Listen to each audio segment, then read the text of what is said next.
آج ہم قدیم چین کی ایک بہت ہی سادہ لیکن گہری کہانی کا جائزہ لینے والے ہیں۔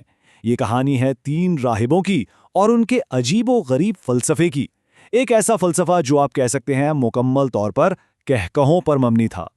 چلیں ایک بنیادی سوال سے شروع کرتے ہیں جس کا سامنا ہم سب کو کبھی نہ کبھی کرنا پڑتا ہے۔ جب ہمیں یہ پتا ہو کہ موت تو آنی ہی ہے تو اس حقیقت کو کیسے قبول کیا جائے؟ کیا اس کا جواب غم ہے، خوف ہے یا کچھ اور؟ تو یہیں سے ہماری کہانی ایک غیر معمولی موڑ لیتی ہے۔ یہ جو راہب تھی نا، یہ کوئی روایتی جواب نہیں دیتے تھے۔ ان کا جواب ایک ایسا عمل تھا جو سب کو حیران کر دیتا تھا۔ بے ساختہ گونجدار کہیں، وہ بھی ایسے وقت میں جب کوئی اس کی امید بھی نہیں کر سکتا تھا۔ کہانی کا سب سے اہم موڑ وہ ہے جب ان 3 دوستوں میں سے ایک کی موت ہو جاتی ہے۔ تو آئیے سیدھا اسی منظر پر چلتے ہیں جہاں یہ ساری پہیلی کھلتی ہے۔ ذرا تصور کریں، گاؤں کے لوگ اپنا سارا کام کاج چھوڑ کر جمع ہو گئے ہیں۔ وہ سب ایک روایتی جنازے کی توقع کر رہے تھے جہاں دوستوں کے آنسو ہوں گے اور ماتم کی آوازیں گونج رہی ہوں گی۔ فضا میں ایک بھاری خاموشی اور گہری اداسی چھائی ہوئی تھی۔ لیکن وہاں جو ہوا وہ کسی نے سوچا بھی نہیں تھا۔ اپنے دوست کی میت کے پاس کھڑے باقی دونوں راہب رو نہیں رہے تھے بلکہ ہنس رہے تھے، اور ان کے کہے اتنے زوردار تھے کہ پورے گاؤں میں سنائی دے رہے تھے، جس نے ہر کسی کو حیرانی اور الجھن میں ڈال دیا۔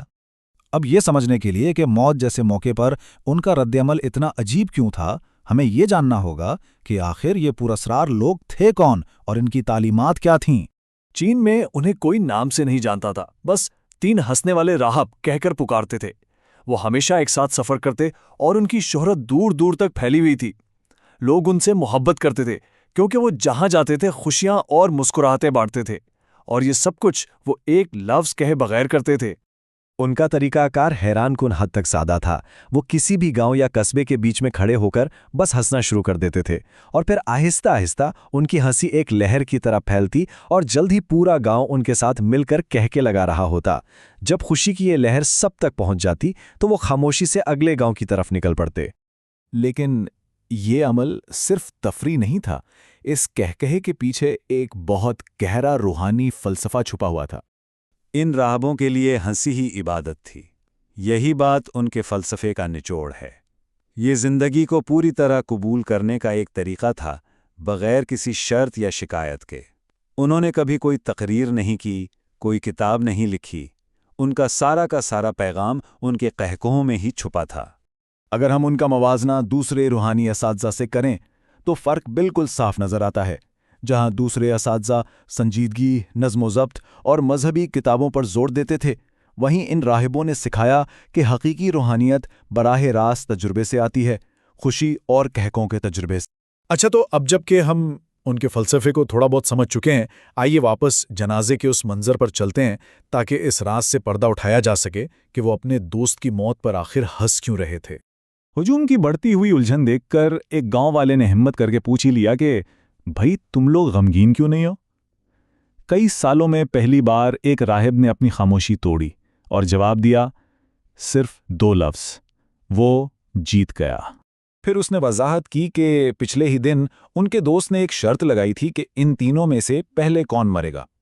تو اس کی موت کوئی سانحہ نہیں تھی بلکہ ایک دوستانہ کھیل میں اس کی جیت تھی۔ وہ موت کو ایک المیے کے طور پر نہیں بلکہ زندگی کے کھیل کا ایک حصہ سمجھ رہے تھے۔